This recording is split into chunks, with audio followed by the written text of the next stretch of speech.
don't එක්ක ක්‍රියාපදයක් දාන pattern එක ඉගෙන ගමුද? හා අපි English with රාස්තිගෙන් ඉගෙන ගමු.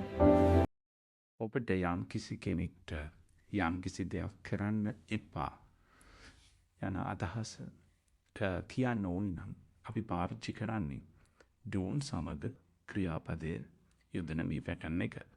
අපි උදාහරණ කීපයක් බලමු. Don't tell lies. බොරු කියන්න එපා.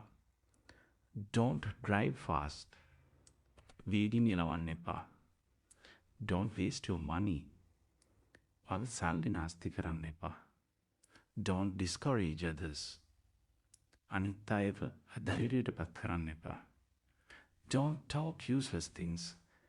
නිෂ්ඵල කතා කරන්න එපා. මේ විදිහට යම් කිසි දෙයක් කරන්න එපා කියන්න මේ පැටර්න් එක භාවිතා කරන්න පුළුවන්. Thanks for watching English with Rasti. Keep practicing every day. You will get better and better. Subscribe on YouTube and follow us on Facebook and TikTok for more daily English lessons. See you in the next one.